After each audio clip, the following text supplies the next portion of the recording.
Marvellous. Do we think Gem's going to start barking again, or should we just plough on through? All adds to the ambience if she does. As if on cue, we get a bark in the background. What a great dog. Love you, Gem.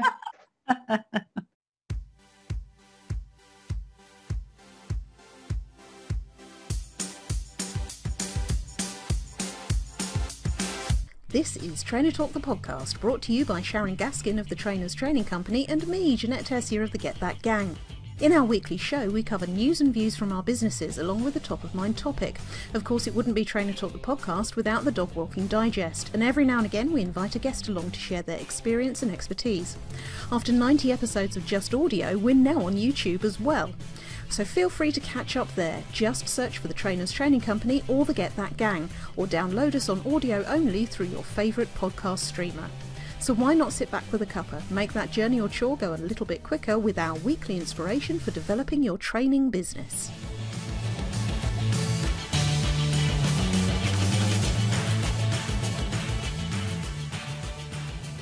Welcome, welcome, welcome. This is Trainer Talk, the podcast, and we are at episode number 95. After this one, only 5 more to our centenary, Sharon. Do you think we'll get a telegram from the Queen? I shouldn't think so. Anyway. You never know. Anyway, we've got this one and another 5 to do before we get anywhere close. So how are you? How was your week last week? My week was okay. Mm-hmm. It's been... What's been happening? It's been cold, hasn't it? Oh, my God. Chilly wind, for sure. Very cold.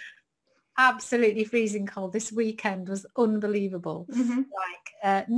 I'm pretty hardy, but honestly, I literally didn't go out at all this weekend because particularly on Saturday, it was -7, I believe, outside. Ooh. And it was like a howling 50-mile-an-hour gale, and I absolutely know what they mean now when they say a howling gale, because God did it howl up here at the top of the hill. Yeah. And literally we had ice on the outside of the kitchen windows. Wow. Proper cold. Mm-hmm. So yes, it wasn't great to celebrate our first year in Wales. Yeah. It's been, what an odd year it's been, for sure. That's putting it mildly, isn't it? Yeah. It mildly, you know. I know. But I mean, yes, obviously it's been an odd year for everybody, but particularly when you sort of, move into a new place with all these plans for all the things you're going to go out and visit. 3? Well, it's probably 6 weeks before. No, actually, did you lock down earlier in Wales? Yeah, it was 3 weeks. We had 3 normal weeks. Yeah. 3 normal weeks. Which, when you've just moved to a new place, let alone a new country like you did, 3 weeks is nothing really, because you're still kind of in the whirlwind of, what have we done? Where is the tea bags? All that kind of. Yeah. I know. And just really kind of finding your feet with where everything is and all that kind of stuff, and wanting to explore and doing all that stuff. And it's been so weird. I just keep describing it as kind of being here but not here. It's that's how it feels. Of course I haven't been anywhere outside. I've not been able to go back to see anybody. You've not had any visitors here apart from obviously Amy and Ryan at Christmas, but no friends to stay, or it's just been very, very strange. Very strange. Very frustrating, but it is what it is. Absolutely. As long as it's not the same by next February, we'll be fine. It'll be fine, yeah. Definitely be a lot better.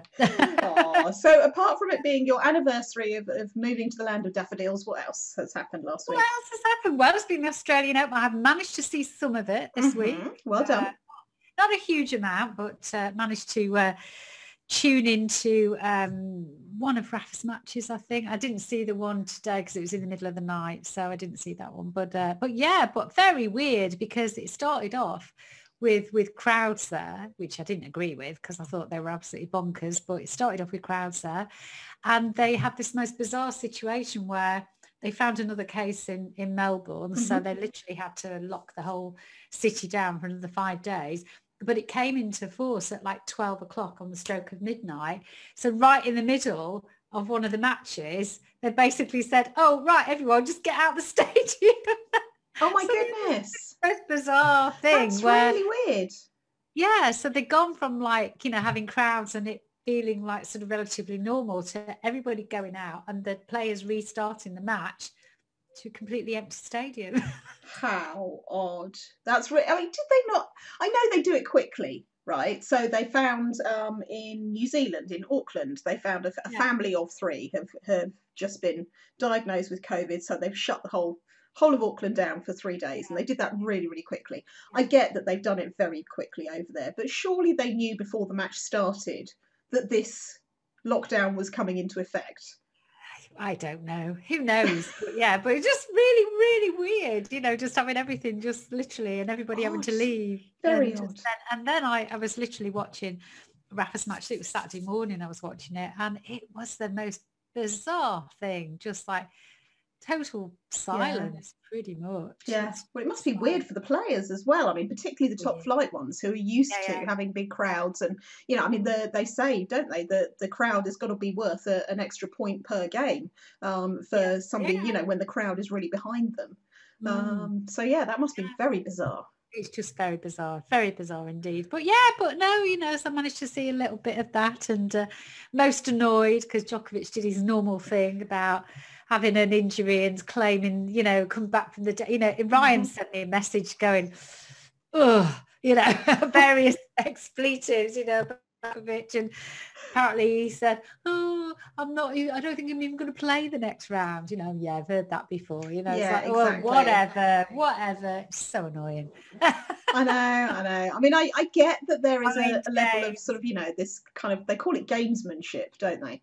I'm not sure it is gamesmanship. I think it's bordering on cheating when they're doing it to try and get the psychological advantage, aren't they? Which I understand. I don't know that I necessarily agree with, but then I'm not a top flight athlete either. Although we were just talking about how both of us are feeling quite smug about our gym, if not attendance, our gym work that we've been doing at home at the moment, right? Yeah, shall we start our smug fest? Because I think that's exactly what it is.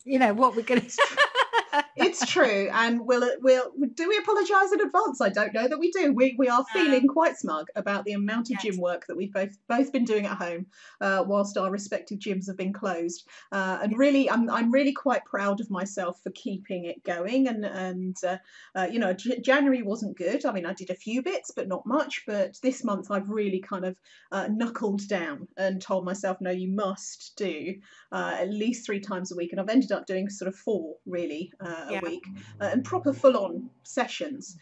We've got this, I was telling you, wasn't I, we've got this challenge at the gym where every letter of the alphabet has been assigned a different set of exercises. So it could be 100 jumping jacks or a 60-second plank. There's a 2-minute plank in there as well, which I've had to do a couple of times now. One of them, X, if anybody's got an X in their name, that's 100 burpees. That's fun. My favourite. Well, that was yesterday. That was the gym owner's present. He picked out the lovely Abby Lee LaRue, who's got an X at the end of her name, as his Valentine's gift to us all. There you go, have 100 burpees. Except nobody noticed until we started going through it all that B is also 20 burpees. So that ended up being 140 burpees, which was nice on Valentine's Day. And then just as I'd finished, because I was up at Mum's, and they were on Zoom in the morning doing the church service and what have you, and they came down, and Mum came down just as I'd finished, and I was sort of standing there completely drenched in sweat and bright red and all the rest of it, and she said, "Oh my goodness, what was your workout?" So I was just going through and explaining the challenge, and I said, and then it was 20 burpees, and then, "What's a burpee?" she says. So I'm like, "Don't make me do it again." She said, "Well, I don't know what it is." So I had to do another burpee just to show her what a blooming burpee was. God. So 141 burpees yesterday. The last time I did 125 burpees at the gym as part of it, that was just a part of the set. It was 125 burpees. I ended up crying, and Dean bought me a bottle of wine the next day. I remember you talking about that. It's cruel. It is a killer, an absolute killer. It really is. I mean, I understand why it's a gym instructor's favourite, because it is an all-body because they just stand there watching you. Yeah. But it is a very good exercise to work every muscle in your body. I understand that. I absolutely do. Doesn't make me like them anymore. No. But yeah, so that was fun yesterday. But you've been doing all your workouts. You've been getting back into your yoga, haven't you? getting back to my yoga, because like my gym workouts are like, I do them like 4 times a week. And I literally, I used to do 30 days of yoga with Adrienne on YouTube religiously every day for about 3 or 4 years. This was kind of like pre-gym. And then when I started going to the gym, which was about 2.5 years ago, I stopped doing it because I was like, oh, I don't need this now because I'm going to put myself through these other horrible things in the gym, so I don't need the yoga. But I decided that it's been nagging away at me. I was like, I must get back into that. I think because I was doing something with Lindsay on Pilates, and we were doing some balance exercises, and I was absolutely shocking. And I thought, this is because I'm out of practice of this. Because before it didn't used to bother me. So I thought, right, need to get back on. Do you make that sound on your microphone again? Sorry. Get back on, which I did, and so started, I think, on the 1st of February. So I've been doing it, the 30 days every day. So I've been doing that too. So I've been doing exercise every single day, 7 days a week. So, smug face, definite smug face. And I tell you what, when I first started doing yoga again, I was like, oh my God, I don't remember it being this hard. I must admit that is the thing that has fallen by the wayside for me, because I was doing 2 yoga classes a week. So on a Monday, Wednesday, Friday morning, I would do HIIT class at the gym, and then Tuesday and Thursday evenings I'd go along and do the yoga class. So I think it was power yoga on a Tuesday, which was just more dynamic exercises, and then normal yoga on a Thursday. And even though, I'm not terribly flexible, but at the same time I would do it because I knew it was just making me incrementally better when I was doing it, but I haven't kept that up at home at all. But so that's fine. I think part of the reason that I've been able to keep it going this time around is a little bit of stubbornness and determination, and no, I am going to do this to prove that I can. But also it's kind of not setting myself impossible targets and trying to recreate normality, whatever normality is, at home, because it's impossible to do that, and I think that's setting yourself up for failure, isn't it? But the reasons I am keeping it going is because I am like that. I'm so blooming stubborn that I'm like, I'm not gonna not do it just because my trainer doesn't like doing Zoom. I know, so odd. So I will keep going, but also it's because I know that if I don't do anything really, then when I do go back to the gym, it's just going to be, it's going to be hard enough, but it's going to be 10 times harder if you don't do anything. Completely. So it's a bit of self-protection going on there. Oh, I so hear you. Absolutely. Even, let me think, lockdown 1. So we didn't get back to the gym until probably July-ish, something like that. And I hadn't really done anything. Well, I think we started again in July, I think, and I hadn't really done anything since the March, so I was pretty fit in the run up to it, because I was obviously getting ready for ski season, and my whole 1 day of skiing, and then 4 days of enforced self-development because there was nothing else to do.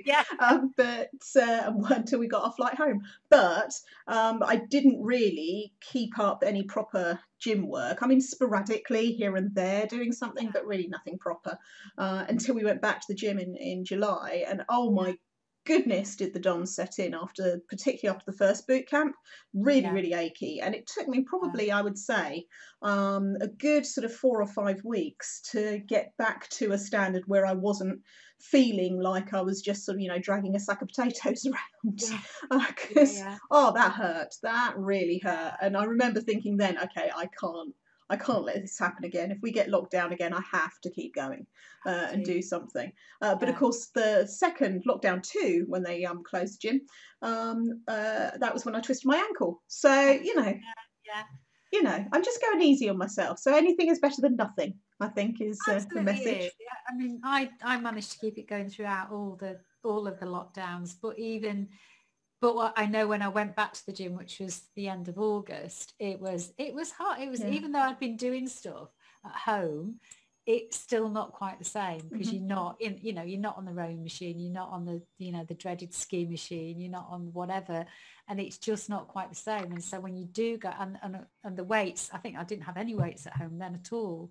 And so when you go back into sort of lifting heavy weights and things and doing your squats, but you've got your, your heavy kettlebell or whatever, it's hard. It's a lot harder. So if you've done nothing, it's just like, oh no, I'm not gonna put myself through that. So I keep going.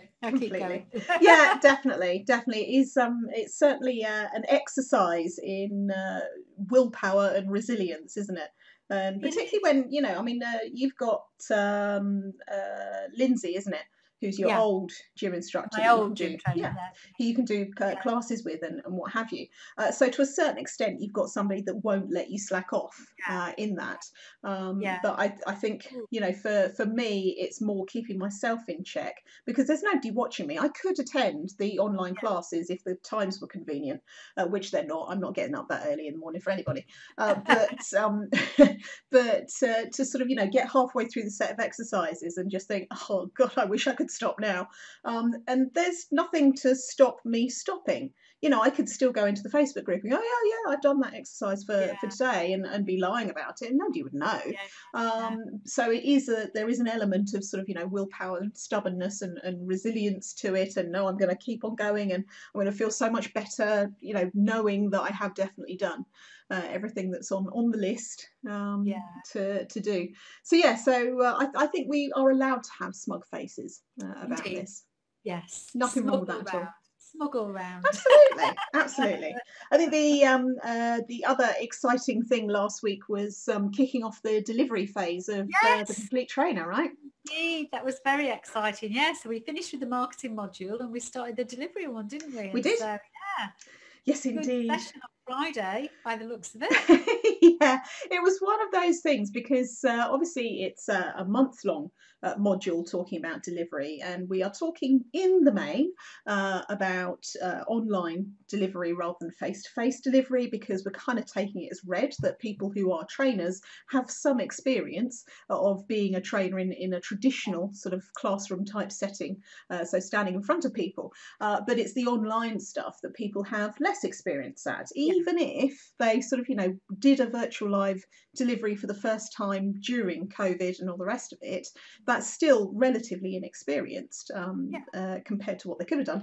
And very few people, even fewer people, have got experience of creating pre-recorded online courses. So that's kind of what we're concentrating on, is the online training aspect of things for people. And of course, it's very difficult, even with an hour and a half webinar, to sort of squeeze in everything that you need to squeeze in to be enough to get people going. Not so much that it overwhelms them, but not giving the impression that, hey, this is everything you need to know. So it's a bit like you were saying with at the beginning of the marketing one. I can tell you a lot, but I can't tell you everything, and I certainly can't tell you everything in the space of an hour and a half. It's exactly the same from the delivery point of view. But everybody stuck with it. We had lots of good questions on there, so it was good, really, really good. We need to chase them up for their accountability buddies today, for sure. We do. Yeah, we do. Good stuff. So that was all week, really. That was, just all the usual activity and work and mentoring clients. And there was a Train Talk Local on Friday in East Midlands with Karen Curitan, who did a sterling job as usual. That's our local there.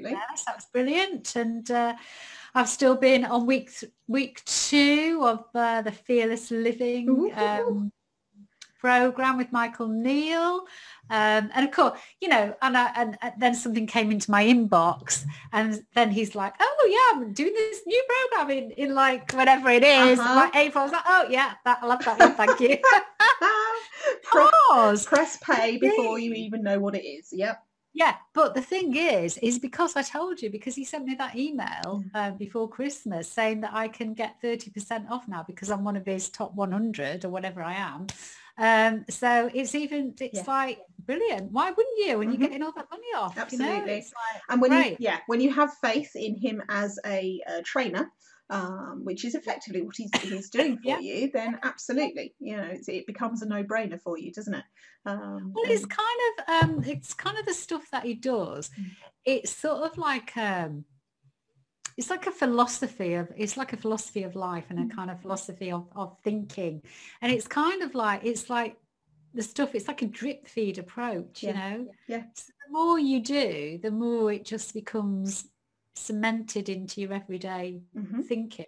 There's a lot of the stuff, I'm sure a lot of the courses talk about the same kind of thing, maybe approach it sometimes as a different angle, but essentially it's a lot of the same stuff, but it's just that kind of drip that I find so useful, that I know if I just sort of stepped away from it, I'd probably just forget it all. You just got to keep going and got to keep it in your consciousness. So just find it really useful. So do you find yourself actually doing new things and creating new habits and you know, keeping things going through having all these different courses and that kind of thing? Absolutely. Without a shadow of a doubt. I mean, particularly, I know we talked about this before, but certainly, you know, what has happened to me this year, well, you know, what happened to everybody, the COVID thing, but also happened to me personally with the whole move thing and what I've had to, you know, to go through the challenges. But you know, I think I've coped a lot better, a lot better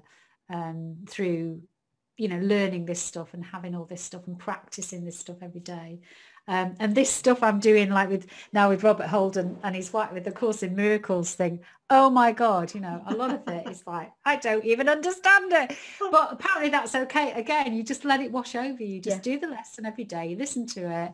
And you just take this stuff on board, and it's like a kind of weird kind of osmosis. It just seeps in. It just seeps in, and then you suddenly realise, oh yeah, I'm kind of looking at that kind of thing differently.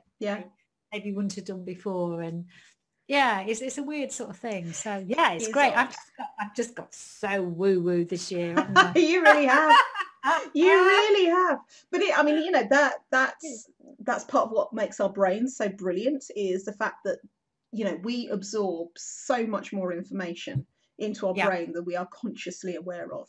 And whether you talk about it being your unconscious or your subconscious or woo-woo or whatever it might be, your brain is processing all of this stuff and kind of filing it away for when it sees the pattern and you know, picks out the right bit for you to think about. And sometimes you get things straight away, and sometimes it does take this sort of drip effect, doesn't it? But I asked about, you know, are you actually putting things into action? Because that leads really nicely onto our top of mind topic, doesn't it? Which is leading on from, I did my normal 2-minute tip video in the Get That Gang this morning. And I thought of this one as I was doing the dog walk this morning, which is, you know, it's a great thing to do first thing in the morning, even if the weather is miserable like it was yesterday. It was quite nice this morning, just to give myself that time to just sort of ease into the day and think about what it is I want to do and also what I want to talk about. And I was thinking about this idea of, are we learning when we start a new course or read a new book or whatever it might be, or are we procrastinating? And, you know, apologies for that sort of mash-up of two words there, but it accurately describes what I think we can fall into the trap of doing sometimes, which is buying the course or the book or doing the challenge or signing up to somebody's mailing list for a freebie or whatever it might be, because we think that's going to be the magic bullet that will make us start something that we need to do. And I think it is worth us identifying, are we doing that thing because it is genuinely going to give us an extra layer of learning, it's going to give us the opportunity to see something from a different perspective, or it's just because it gives us another way of looking at something that finally means some aspect of what we're learning about the penny drops, or, you know, we suddenly get a concept or something like that. Or are we doing it because actually secretly we don't really want to do the thing that we say we want to do? So we think that we just need another course, we just need another book, we just need another challenge or whatever it might be to trick us into doing this thing. So one of the things that I was talking to you about earlier when we were discussing this as a potential subject is this idea of confidence on camera. Right, so I've got a confidence on camera course. There are tons of confidence on camera courses out there. But it doesn't matter how many courses you take or how many webinars you see on the subject or how many books you read about it or blog articles or whatever it is, you will not get confident on camera until you get on camera. And then get on camera again, and then do it again and again and again and again and again until you've done it enough to get a level of confidence on camera. And no amount of courses can take that away from that, immovable fact. But people will take a course on it, then take another course on it, then take another, because they're procrastinating. Does that make sense? Yeah, it absolutely does. And I think really maybe something else that is at the heart of it, which again goes back to what I've been learning throughout my woo-woo journey, is that a lot of this stuff is essentially all part of the same problem. And that problem is, what it boils down to a lot of the time is that people feeling that they're not good enough. Yeah. That they are not good enough. So they have to kind of, to help them through that, they think, oh, I just need to do another course. I just need to learn a bit more. When I've done that course, then I'll have that knowledge, or I'll have that confidence, and then I'll be good enough, and then I'll do this. But essentially, that's really what it's all about, isn't it? Yeah. Not feeling that you are good enough. And I think, it's really, really prevalent in the world today, that feeling of not being good enough, because we are surrounded by, social media. Take a look around you. It's kind of like it's all going on out there all day, every day. With the best will in the world, it's really hard not to compare ourselves to other people that we see, who we think are doing a better job. Or look at that, they're doing, go back to your video example, it's like, oh, look at them. They look so confident on camera, that all their makeup's all perfect, the lighting's great, and this and that, so if I come along and try and replicate that, I'm just not going to be as good. Therefore I'll just go and do another course to learn how to do it better. Completely and absolutely. And somebody somewhere said something really, really brilliant, and I've heard it from a few people, and I have used it myself, so I'm unable to credit the person who originally came up with it, but it is genius. Whoever you are, should you be listening, it's this idea that when we look at people on social media, we end up comparing our insides to their outsides. So what we see is the front that they want us to see. They're not going to put out a video of them having just woken up with drool half down their face and hair all over the place and no makeup and all the rest of it, and go, all right, this is what I think about this thing. Well, I mean, some people might do that, but generally speaking, what you see on social media is the image that people want to project. It's not their insides. But the trouble is, because we live with ourselves, we know what our insides are doing, particularly the imposter syndrome that we've talked about before, which is saying, oh, you're not good enough, you're not as good as them. Comparisonitis, you and I have both talked about that previously. This idea that we see somebody else, and because we tell ourselves we can't be as good as what we see, then that stops us from doing what we need to do to get to the point where somebody else is looking at us going, oh, they're so good at that. A while back, probably not last year, maybe the year before, we were doing some kind of camera thing, and somebody was saying, oh, you're really good on camera to me. And somebody else, I think it was Kate Young in the community, pointed out to them, look, don't compare your first video to Jeanette's, because that's probably her 500th video. And I'm thinking, now I must have been on camera well in excess of 1,000 times. You too. I mean, we've gone on camera a lot. So for anybody who hasn't yet been on camera, hasn't done a live or a pre-record or something like that, to look at one of us and sort of go, I won't be that good. Well, A, no, you won't if it's your first time. But B, it's an unfair comparison. It's not a real equivalence at all. It's a false equivalence, because you need to have that level of practice and have that level of having been on camera a number of times to reach, I'm going to say a similar level, but actually it's not about comparison, because some people are just naturally more comfortable on camera. So there are different starting places as well. But it doesn't mean that you're never going to reach a point where you feel comfortable with what you look like on camera. But I mean, without going off at a complete tangent, there's a saying, isn't there, that it's a new level, new devil, but there's also new level, same devil, which is, you know, sometimes I will record something and I'll be just quite happily talking it into the camera, and then all of a sudden my brain goes, no, I'm not going to tell you what the next sentence is, and I completely stuff it up. You know, and I'm just there going, I have no idea what I'm talking about. This is a load of rubbish. I mean, honestly, the number of bloopers, if I'd saved them all, of me just going, what are you talking about, Jeanette? You have no clue, into the camera, because I'm just frozen, you know, gone blank on what it is. But it is this kind of this idea that there's going to be a magic bullet that can take away all your fears, all your insecurities, all the bits and pieces that are stopping you from doing the thing that you say you want to do.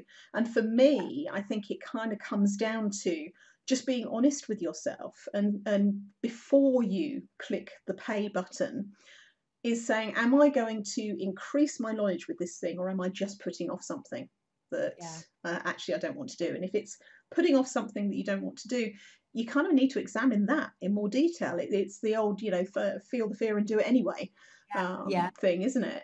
Yeah, absolutely. And it's a strange one, isn't it? Because we're all for you know, developing ourselves, and you know, both of us have done, you know, a huge amount of learning and, you know, invested in development over the years, and are still continuing to do so.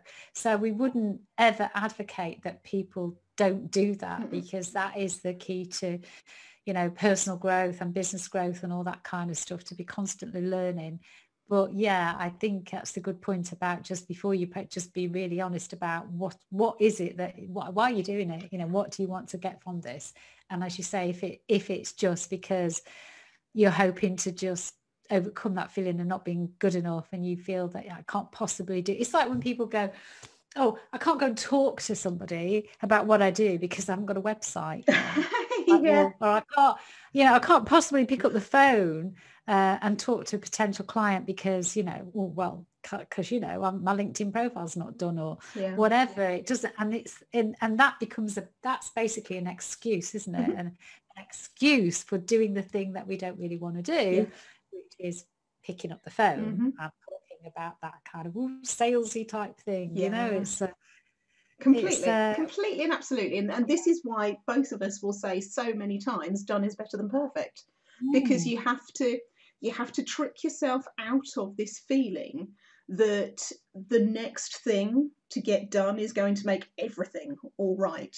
You know, it's like getting stuck in this cycle of, once I've got the perfect haircut, or once I've reached the perfect weight, or I know. Don't mention the haircut, Jeanette. I know. This is a sore point. However, for the purposes of illustrating what we're talking about, it's kind of, people put that kind of pin on this thing. When we get to this thing, this is what's going to happen. When I get to that thing, this is what's going to happen. And it's almost like with Procrasti-Learning. It's when I've taken this course, I will be able to do that thing. It's like there's nothing, particularly if it's on a subject that you have already learnt about. And I see it with, as I've talked about confidence on camera, I see it with online course creation. Now, I absolutely advocate that people learn from more than one person about online course creation, because each of us has a different slant on how to do things and how to put them together and all the rest of it. But none of it is better than actually doing it yourself. The best training course you can get in how to create an online course is to create an online course. The best training bar none that you can get on that, because then you get the knowledge that works with how your brain works, and then you start to, things fall into place, and you start to understand all this stuff in a way that makes sense to you. You know, we're doing it ourselves, but, you know, with a complete trainer, aren't we? You know, it's like, it's not perfect, but we're getting it out there. Otherwise, it'd still be in our heads, wouldn't it? Completely, yeah. Absolutely. We've just got to get stuff out there and then listen to the feedback and adjust as we go along, which, you know, I mean, that's what I love about it as a program anyway, is that we're doing it as a rolling program, which means the next time around it will be slightly different to the first time around, and it will be as a result of those people that have gone through it, and we will adjust and grow and continue to add and subtract and do whatever it is we need to do, none of which we would have been able to do if we'd still been in the planning stages. And you know, it would have been very easy for me to say, can't possibly do a delivery module, I can't teach people how to create online courses in an hour and a half. I can't, but that doesn't mean I can't teach them something about online course creation. You know, and to a certain extent, I think, I mean, and certainly my old NLP trainers, when I was training to be an NLP trainer, they absolutely advocated never giving people all the information. So they were all about give people half of what they need, 3/4 of what they need, and then force them to go and find the missing pieces themselves, because that's a much better way of learning. And even now, I sort of, for me personally, I like to have all the information and then I go back and work out how it all fits together myself. But I can totally see where they were coming from, which was incredibly frustrating as a learner, but you know what? Effective, really effective. And it's one of those things where you think, okay, it's not always the best thing in the world to give people all the information they need. People need to go and sort of hunt bits out themselves and find out for themselves.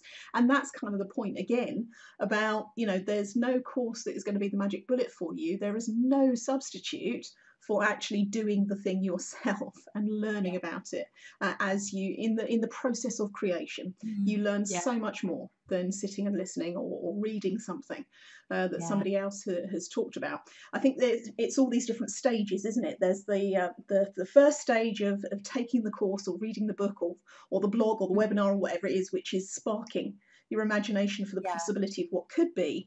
The second stage, we have to get into that second stage of taking that first step and then taking the second step and then, you know, trying to replicate something ourselves, because otherwise we get stuck in the possibilities and we never produce anything. And you can't sell something that isn't finished. Exactly. It's you know, I mean, actually, that's kind of not true. You can sell something that isn't finished to begin with, but sooner or later you have to finish it, otherwise you're going to get lots of very angry people demanding their money back, aren't you? I guess so. Indeed. So we've got a sort of a point for people is to sort of, you know, just have that split second just before you click on buy. Am I doing this because it's going to enhance my learning, or am I doing it because I actually don't really want to do the thing and I need to understand more about why I don't want to do the thing? Unless it's one of our courses. In which case, obviously, you know, just press the buy button. No hypocrites here, honestly. Just buy, because we will enhance your learning, obviously. All right, so shall we move on to the dog walking digest? How's Jem doing? Well, indeed, Jem is, you know, well, we know this, but I'm just going to say it once again. She's a little madam. She's like, so I've already mentioned that we had a celebration of being in the house for 12 months this weekend. And I decided I would celebrate this by asking whether I could have a night, or indeed a couple of nights, in my own bed, which I haven't been able to have. I know, how selfish. I've been on the sofa every night because Jem has to be let out, you know, 3 or 4 times a night to go to the loo. So yes, was very excited that I was, you know, tramped upstairs from my own bed on Friday night and Saturday night. And anyway, so Saturday morning, you know, I get given my cup of tea, you know, early in the morning, and asked the question and said, oh, so how did it go last night? You know, how many times did you go out? To be met with the word once. So unfair. What? That is like, that is not fair. No. I don't believe you. Right. Anyway, so then the next night, you know, again, ask the question, to be given the same answer once. And not only was it once, but it was 5:45. She is a little madam. I was disgusted. I was absolutely disgusted.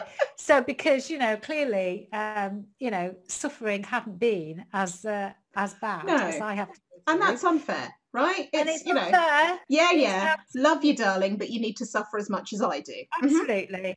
Absolutely. So, so normal service was resumed again last night because I back on the sofa again, having had my little 2-night break and, out twice again last night, 12 o'clock and 4 o'clock. Typical. She's doing it deliberately, Little madam. I know. Testing your patience. Now, whether it's because like mummy is not as strict as daddy, then that might have something to do with it. Yeah, I mean, we do talk about how my mum is a soft touch and both dogs know it. So, obviously I'm in a support bubble with Mum and John. And I talked about Copper last week. So much better this week after a week on the steroids. Brilliantly better. Still on his way, and they reckon it'll take a couple of months for him to get properly back to normal, but way better than he was and much more like his old self. However, in the course of trying to find everything out, when Copper went to the vets, they also found out that he's put on about 4 kilos. Really? Which for cockapoo is too much.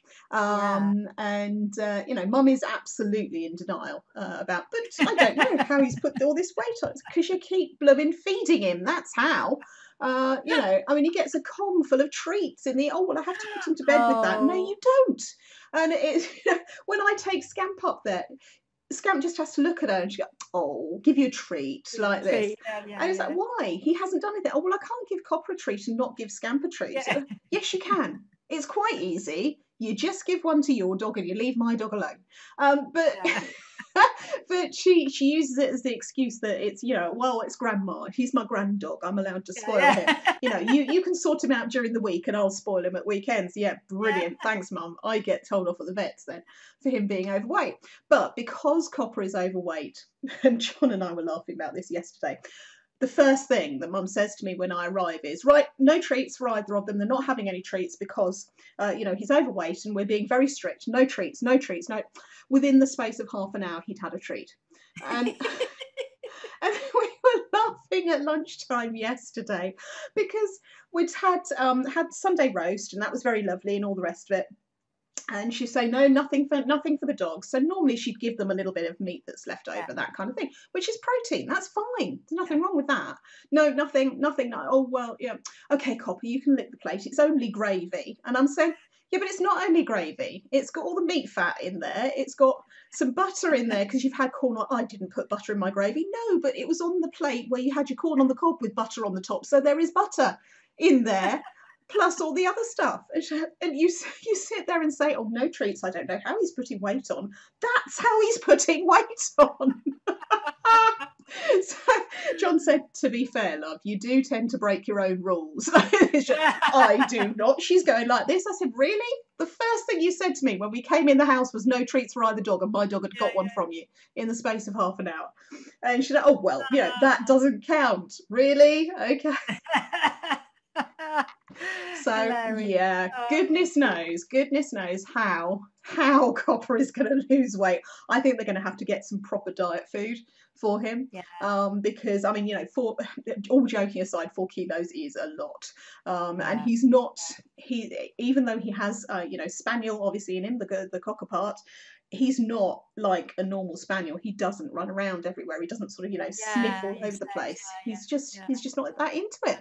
He'll sit and play with his ball for ages, but of course in the winter it's not, you can't sit outside and play ball with him, and that kind of thing. So that's going to be fun times trying to get the weight off him. Well, I think Jem's put 4 kilos on of dog hair. Yeah, I mean, there's that as well, right? Literally, and it's awful because, you can see it. I know, like last time when eventually she was shorn like a sheep of all her hair, and she was literally had a new lease of life because carrying all this excess hair around. Definitely. How many months, so looking forward to that when it eventually happens. Oh yeah, you'll get there. I had to take some dry shampoo up for Mum. I still didn't get to the bottom of why she can't just put him in the bath and give him a proper wash with dog shampoo. But anyway, she had to have some dry shampoo, which was supposed to make him smell like blueberry muffin. So it's, you know, spray it in and then towel it off, that kind of thing. So no, now he smells like fake blueberry muffin with undertones of smelly dog underneath. But anyway, but yeah, I remember I've only ever had short hair once in my life when I was about 11, something like that, and I went from really long to really short, and I remember how light my head felt just walking out of the hairdresser. So I can absolutely imagine what Jem feels like when she gets shorn of all the hair. So it's just like, God, it must feel amazing. Really weird. Anyway, any more? No, I think we're done for this week. I think we are. Thank you for listening, everybody. Definitely. And we look forward to seeing you again next week. And have a good one. Have a good one. Then. Take care. Bye. Bye.